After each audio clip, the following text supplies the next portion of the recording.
안녕하세요. 양봉업자입니다. 오늘은 종합적으로 이제 나스닥, 코스피 그리고 비트코인에 대한 제 관점을 좀 정리를 해보려고 합니다. 일단 나스닥 같은 경우에는 이제 5분 봉이 좀 차트가 재밌어요. 얘가 장 시작하고 이제 스태그플레이션 우려로 한 좀 세게 뺐어요. 1% 빼다가 갑자기 급반등을 보여줬거든요. 그래서 한 1% 정도 다시 급반등을 보여줬다가 자고 일어나 보니까 다시 쫙 빼고 있는 흐름이 나왔습니다. 그래서 1% 내렸다가 1% 올렸다가 1% 내리는 흐름이 나왔고요. 결국에는 이제 금요일 종가가 주봉 종가를 결정을 하는데 이제 주봉 캔들을 만들려는 이제 세력들의 싸움이 나왔고요. 결국 결과적으로 주봉 캔들은 음봉으로 마감이 됐습니다. 주봉 선물. 그리고 추세 지표를 한번 켜보면 이제 드디어 주봉 종가로 추세 지표를 이탈하는 흐름이 나왔어요.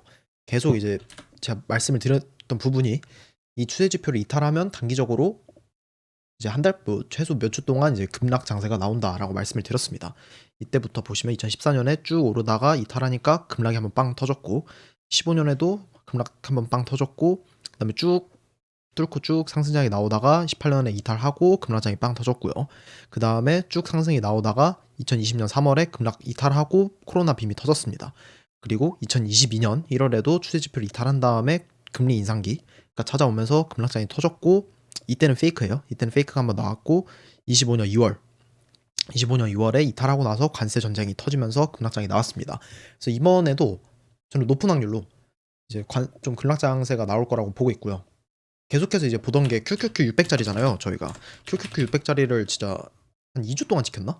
2주 동안 계속 지켰는데 결국에는 599.75로 마감을 하면서 일단 숏 세력들이 이긴 모습이 나왔고, QQQ도 주봉 기준으로 일단 이탈하는 모습이 나와버렸습니다. 그래서 사실 얘가 지금 회복을 하려면 다음 주에 급반등이 나와야 돼. 한 3% 이상 양봉이 나와야 되는데, 나스닥 기준 그럴 가능성을 일단 희비해 보이고요. 유가 차트상 유가 100불을 넘을 거잖아요. 넘을 거기 때문에 사실 나스닥이 여기서 3% 이상 급등하는 장세를 예상하기는 어렵습니다. 근데 만약에 3% 나와주면 일단 가점을 수정을 해야 되고요. 일단은 이탈을 했기 때문에 하방을 계속해서 계획한 대로 보도록 하겠습니다. 일단 보시면 또 제가 지표를 하나 소개를 드린 게 이 저점, 그러니까 추세 지표를 이탈하면 저점을 어디서 찍냐라고 보면 이 50의 2 볼린저 밴드값 하단선에서 지지가 나온다는 걸 말씀을 드렸어요. 보시면 15년에도 반등이 하단에서 나왔고, 16년에도 반등이 하단선에서 나왔고, 18년에도 반등이 하단선에서 붙으면서 나왔고, 코로나 빔도 여기서 저점을 찍었고요. 이 금리 인상기 때는 저점을 찍고 급반등이 한 16%짜리가 나와줬는데 그 후로는 좀 하락장이 세게 나왔습니다. 그리고 관세빔 때도 마찬가지로 2025년 3월에 하단선을 찍고 급반등이 나와줬고, 그러면 이번에도 마찬가지로 이 하단선까지는 조정이 좀 세게 나오지 않을까라고 보고 있습니다. 근데 다이렉트로 일자로 빠지진 않고요. 일단은 23,000원을 이탈하는 자리에서 단기적으로 하락세가 마무리될 가능성을 보고 있어요. 그러니까 여기서 수렴이 일단 일봉으로 자세히 가볼게요. 일단 수렴이 하방으로 이탈돼 있는 상태고, 그러니까 삼각 수렴이 하방으로 이탈됐죠. 그리고 여기서 리테스트 저항을 받았습니다. 그래서 리테스트 저항을 받았고, 단기적으로 봤을 때에도 이 일봉에서 이 하락 추세가 이탈이 됐죠. 그러면 결국에는 하방으로 빠진다고 보는 게 정배고, 이 하락 수액이 하락 삼각형의 목표치를 한번 계산을 해보면 대략적으로 1대1 자리가 22,800이 나오거든요. 그럼 23,000 이 꼬리들을 이탈하는 자리가 딱 맥점이 됩니다. 제가 체크를 해보면 이 22,800짜리가 일단 단기적으로 하락이 마무리될 자리라고 보이고요. 그럼 여기서 한번 쫙 뺐다가 좀 반등이 세게 나올 것 같아요. 이 저점을 살려주는 척하는 24,000포인트 정도, 23,400까지 반등이 나오고 다시 어떠한 패턴을 만들고 급락하는 장세가 나오지 않을까, 이런 패턴이 보이고요. 그리고 나스닥 선물 차트를 보면 일단 갭이 2만 부근에 갭이 있습니다. 그래서 일단 2만까지는 빠진다고 보고 대응을 할 생각입니다. 그래서 단기적으로 제 트레이딩 계획은 일단은 지금 일단 하락 추세라고 인정을 하고 22,800까지, 23,000 이탈까지 숏 포지션을 좀 볼 거고요. 계속 숏을 봤죠, 저는 여기서부터. 그리고 반등 자리에 롱 스위칭을 해서 먹고, 그 다음에 이제 23,500 그리고 24,000에 가까워지면 다시 숏으로 이제 스위칭을 해가지고 그 다음 급락 장세를 좀 노려볼 생각입니다.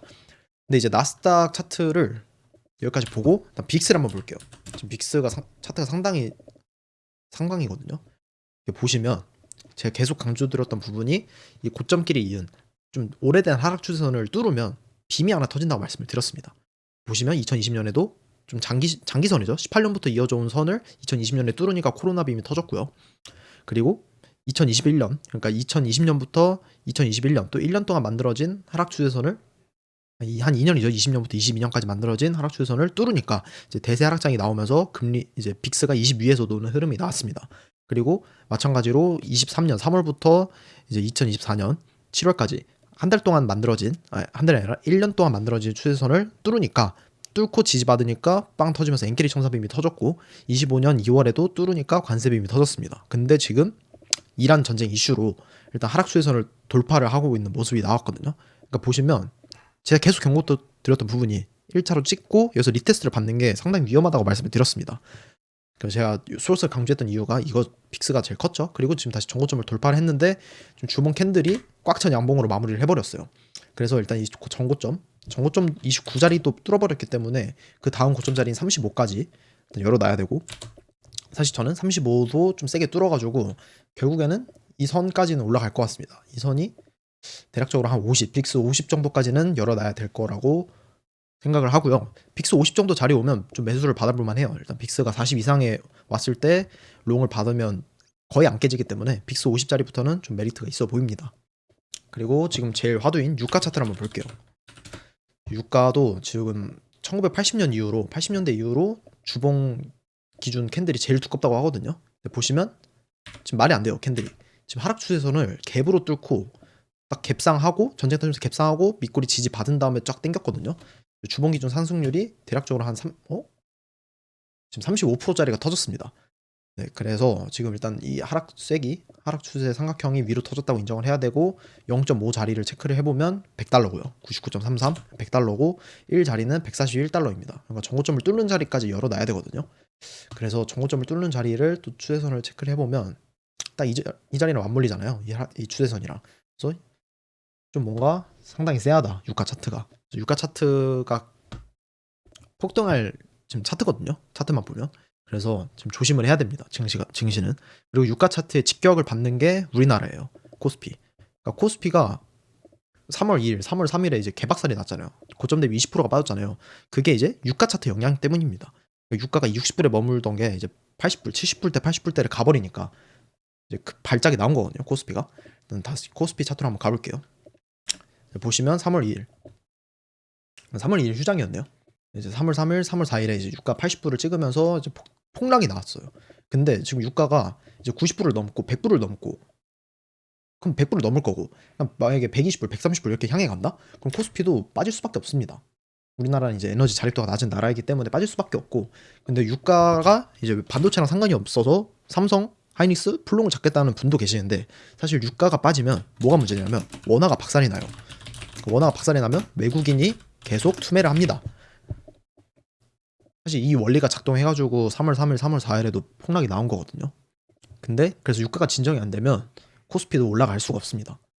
그래서 유가 차트를 계속해서 잘 봐야 되고, 유가가 진정을 하기 전까지는 코스피는 눌롱만 봐야 되지 추격롱은 잡으면 안 된다고 생각을 합니다. 그리고 저는 계속해서 말씀드렸던 게 이제 코스피 같은 경우에는 이 꼬리 4,929 이 계속해서 지지받았던 꼬리를 저는 깨야 된다고 생각을 하고요. 결국에는 이 저점을 이탈하면서 하락 파동이 좀 마무리돼야 된다고 생각을 합니다. 근데 사실 한 4,900 이탈을 하면 좀 빠르게 말아 올릴 거거든요. 이때처럼. 그러니까 3월 5일 때처럼 빠르게 말아 올릴 건데, 그럼 말아 올릴 때 그럼 바로 또 여기서 정고점을 치고 가냐? 이거는 불가능하다고 봐요. 왜냐면 이 유가, 원화, 외국인 투매 이 로직 때문에 불가능하다고 보고, 결국에는 유가가 진정되기 전까지 일단 한번 투매가 세게 나오고 삼각 수렴으로 수렴 형태가 계속해서 나올 것 같습니다. 그래도 저는 나스닥보다는 하방이 어느 정도 튼튼할 거라고 봐요. 그러니까 나스닥이 빠질 때 코스피는 덜 빠지고, 이 투매가 나온 후에, 그리고 나스닥이 오를 때는 더 세게 튕겨 오르는 흐름이 나올 거라고 생각을 합니다. 코스피는 그냥 코스닥은 코스피의 그냥 레버리지라고 보시면 되고요. 뭐 코스닥은 뭐 코스피가 빠질 때는 많이 빠지는데 오를 때는 더 많이 오르겠죠. 코스닥이니까. 그리고 지금 환율 차트를 한번 볼게요. 지금 환율이 제일 중요하거든요. 외국인 수급 때문에. 근데 사실 저는 환율 차트도 상당히 그냥 위로 뚫어버릴 것 같습니다. 지금.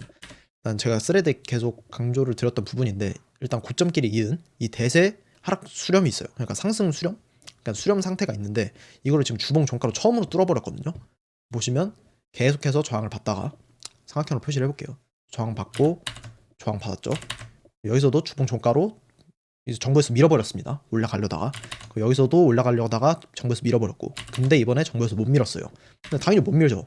지금 전쟁이 터져갔는데 외국인이 다 팔고 떠나는데 못 막고요. 그래서 주봉 종가를 일단 뚫어버렸다. 그래서 1470원 밑으로 빠르게 내려가는 거 아니면 이거는 상방이 열려버린 차트로 보셔야 됩니다. 근데 이게 차트가 진짜 암울한 게, 사실 이거 주식이었으면 풀롱을 쳤습니다. 하락 추세, 1998년부터 이어진 이제 삼각 수렴을 위로 뚫었고, 주봉에서는 역회숄이 보여요. 컵핸들 아니면 역회숄 뭐 다 볼 수 있는데, 보시면 이렇게 역회된 숄더 패턴이 나오잖아요. 이렇게 나오죠. 완성이 됐어요. 넥라인도 돌파를 했어. 그럼 얘가 1대1로 올라가면 어떻게 되죠? 1대1로 분출이 나오겠죠.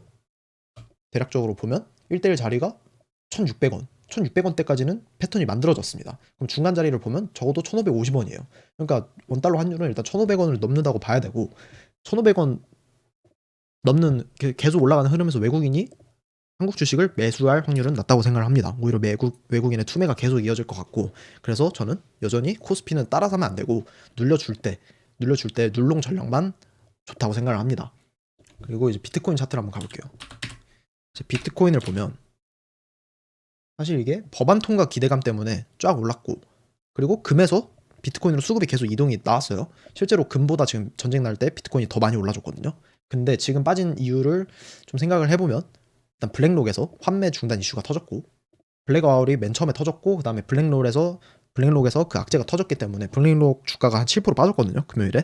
근데 그런 유동성 긴축 악재를 반영해서 비트코인도 다시 빠지고 있는 게 아닌가라는 생각이 듭니다. 그래서 결과적으로 봤을 때는 이 상방 돌파가 페이크가 돼버렸어요. 그러면 페이크가 됐다는 건 뭐냐? 그러면 하락 추세 선까지 자석으로 찍고, 하락 추세 선까지는 닿을 수밖에 없는 운명이 됐습니다, 우리 비트는. 그럼 여기서 내일 만약에 닿는다고 치면 한 64.4K, 여기까지는 빠지는 게 기정사실적으로 봐야 되고요. 근데 여기서 하나 조심해야 될 거는, 보실 게 여기서 1차, 2차, 3차에서 저항받고 4차로 뚫어버렸잖아요. 4차가 찐이거든요. 근데 여기서도 보면 1차, 2차, 3차, 그리고 여기서 내려오면 4차입니다. 그래서 저는 개인적으로 64.5까지 여기까지 내려오면 이게 이탈할 확률이 더 높아 보여요. 그래서 좀 찍어보면 여기서 뚫을 때 0.25 자리에서 바뀌었거든요. 보시면 0.25에서 저항을 받고 쫙 급락이 나왔잖아요. 근데 이번에도 0.25 자리에서 그래도 매수세가 들어오는 움직임이 나올 것 같습니다. 그래서 만약에 월요일에 빠진다고 생각을 하면 61.5K, 여기서는 단기적으로 매수세가 나올 수 있어 보이고요. 근데 61.5K를 일단 분봉에서 매수세가 들어올 것 같은데, 결국 일봉 종가를 만약에 이탈을 한다, 한두 캔들 이탈을 한다, 그러면 결과적으로 이 저점은 이탈을 해야 된다고 봐야 될 것 같습니다. 근데 저는 사실 비트코인이랑 금이랑 비교하는 차트에서 비트코인으로 계속 이제 수급이 쏠릴 만한 상황이라고 판단을 하기 때문에, 비트가 저점을 이탈을 하더라도 다시 빠르게 말아올리는 흐름을 기대를 하고 있어요. 그러니까 이렇게 보고 있거든요. 관세 때처럼 25년 2월 관세 때, 여기서 나스닥 차트를 한번 비교를 해볼게요. 나스닥은 이때 엄청 폭락을 했잖아요.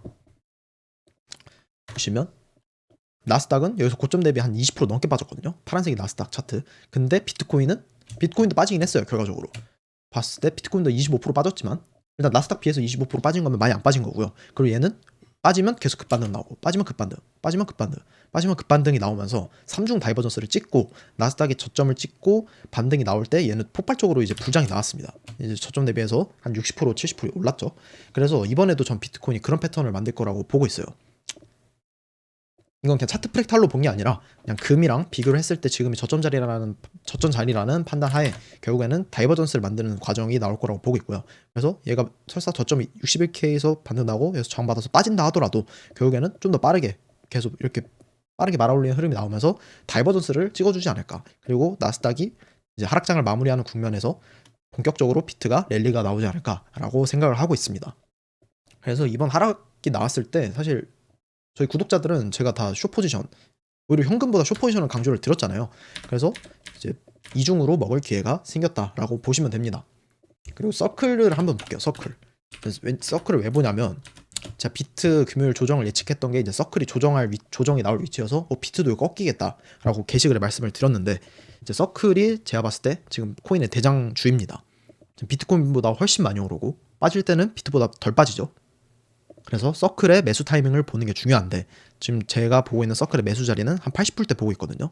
그러니까 미장 비트코인 급락하면 서클도 분명히 빠질 텐데, 이 80불대를 와준다면 1차로 매수를 받아볼 생각이고, 그다음에 2차로 매수를 받아볼 가격은 이 이 갭을 메꾸는 자리가 이 추세랑도 이어지거든요. 그래서 한 66불, 그러니까 1차 80불대, 2차 60불대를 받아보면 좀 서클도 기대를 해볼 수 있을 것 같습니다. 얘가 결국에는 클래리티 법안이 승인나면 수혜 기업이기 때문에 좋게 보고 있고요.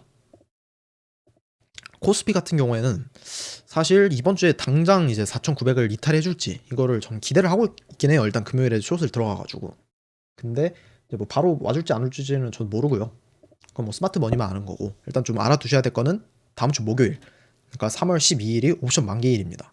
그래서 이제 다음 주가 좀 상당히 중요한 주예요. 그러니까 변동성이 엄청날 수 있어요. 여기서 일단 다음 주에 시초가로 빠지겠죠. 나스닥이 급락했으니까. 근데 거기서 나스닥 선물이 아시아장에 추가적으로 빠진다고 하면 단기간에 밀어버릴 수 있는 확률이 있고, 근데 여기서 많이 밀어버린다. 그럼 땡큐로 하고 무조건 저는 매수를 받을 겁니다. 왜냐하면 목요일 옵션 만기이기 때문에 어차피 숏 세력들도 다 청산을 해야 되거든요. 그러면 여기서 비이성적인 급락이 나와준다면 매수를 받아줘야 됩니다. 왜냐하면 목요일에 옵션 만기이기 때문에 받는 가능성이 높아요. 더 높아져요. 그래서 저는 일단 4,900 이탈하는 자리를 기다리고 있다 라는 점을 강조를 드리겠습니다. 그리고 나스닥 같은 경우에는 이제 23,000 이탈할 때부터 볼 거고요. 지금은 공격적으로 롱을 볼 타이밍은 아니라고 생각을 합니다. 제가 보는 추세 지표를 이제 처음으로 이탈했기 때문에. 그러면 일단 유가 잘 봐야 되고 환율 잘 봐야 되고 내일 장세 이제 잘 대비하셨으면 좋겠습니다. 감사합니다.